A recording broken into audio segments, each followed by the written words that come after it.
So Paul, we spent a day riding around in the new KTM 1090. What sticks out in your mind? Well, I'm liking the bike a lot. I had a blast riding on the Forest Service roads here. I like the power. It's got 125 horsepower, so that's plenty of power for the type of riding I do. It's lighter weight. It feels lighter. It is lighter than the 1190. It doesn't have things like a center stand, and they've shaved some weight out of the motor, which I really like.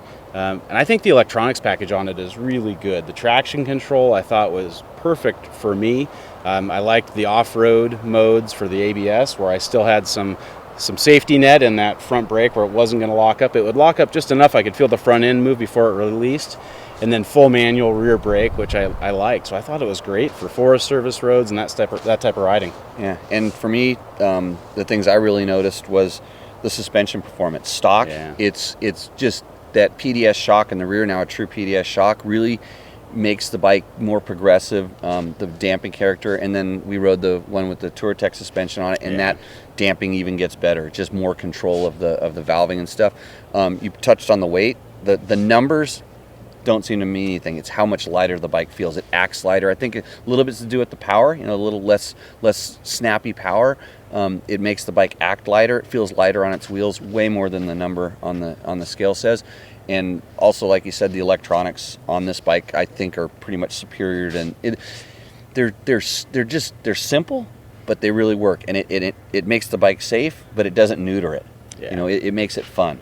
Yeah, it's still very fun. I think if you're considering a bike for doing backcountry discovery route, Forest Service riding, some long distance touring that involves a lot of for off-road, I think you're going to be really happy with this bike, especially if you put in the dongle, which allows those settings to stay when you cycle the key. Yeah, very simple plug that keeps your traction control and your ABS settings there, and it'll handle loading it up and going for a long thing, and you can strip it down and ride it pretty sporty if you're going to go take in some more aggressive trails and stuff. I think KTM hit a home run with this thing. It's placed well, between 1290, which is the big fast one. They have this one that's in the middle, and I'm sure there's something smaller coming in the near future, but it's like when they dialed in the 990, it went away. Yeah. Now they've kind of filled that hole. Yep, I think a lot of guys, like me included, really missed the 990 when they pulled that off the market and just went to the bigger bike. We were like, oh, what are they doing? It was great, but we really missed that size. So I think they've got the 1000cc middleweight now to compete with the Africa Twin and the F800 and those bikes. And I think they've really nailed it. Yep.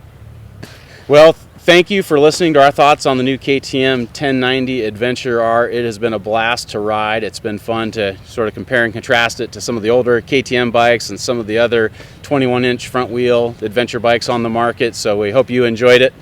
And I'm not done riding it. I'm going to take it out and ride it around a little bit more now. I've got a lot of time on one previous. I'm going to be getting one here pretty soon, and then I'm going to start dinking with it to kind of make it fit me. And that's the cool thing about these bikes is they're easy to customize and make them yours. So I think the platform is great to start with, and I'm stoked to be able to get one pretty soon. I'll make sure to send you a Touratech catalog. The thick one. Yeah.